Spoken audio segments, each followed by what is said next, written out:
Hello, this is Frank Mealy from HeartlandDiaryUSA.com, continuing my series of low-budget videos exposing the elite media and what they think you should think.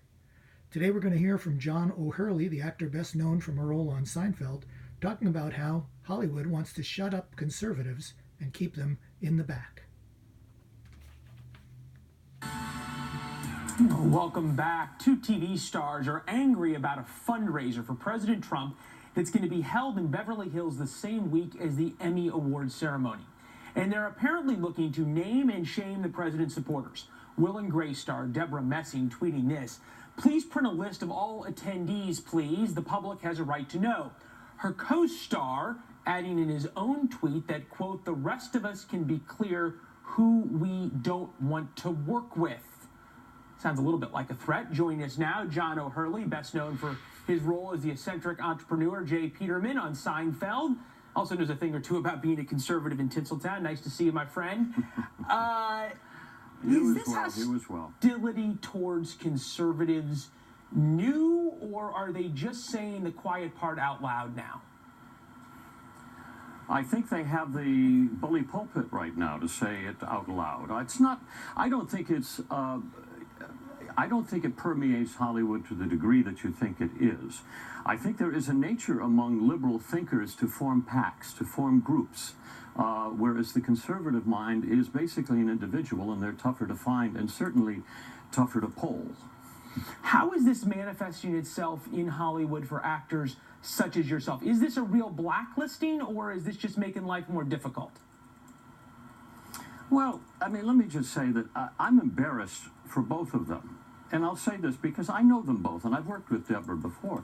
They're both smart people. They do wonderful work.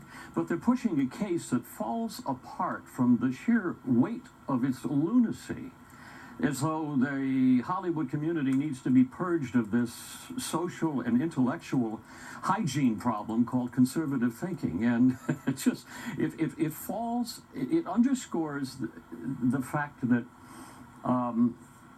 we aren't receptive to diversity of thought, which is the exact opposite of what you feel the liberal way would be. And I find that obscene. That's actually an interesting way of looking at it, of sort of exactly what you would think of inclusion and being willing to think about all sorts of different viewpoints is not the one that is there. This is what Ted Cruz had to say on Twitter about it. "Tolerant Hollywood, burn them, burn the witches." So, as a conservative actor, this is how you make your living.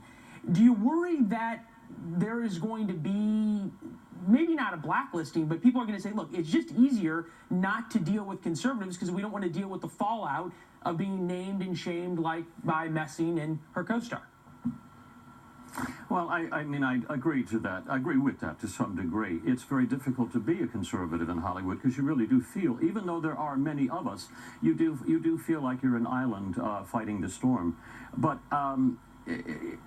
as I say, it stops the notion of that artistic expression really is the act of the infinite possibility. All viewpoints must be observed and respected. So at the same time we are supporting free thinking, we also have to support free receptors, people that will allow other ideas to infect them. Some of the best conversations I ever had on the Seinfeld set were with Michael Richards, who thinks totally differently than I do. But I couldn't wait to present him with an issue or something because I was always interested in his perspective on it, and I was always fascinated. My dearest friend Bryan Cranston, another liberal thinker, certainly opposite to me, he and I can sit for hours discussing an idea.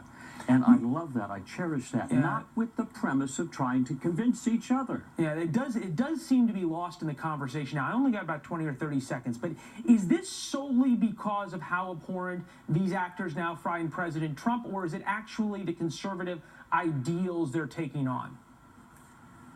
Well, I think it's more the fact, listen, we've had conservative ideals for decades.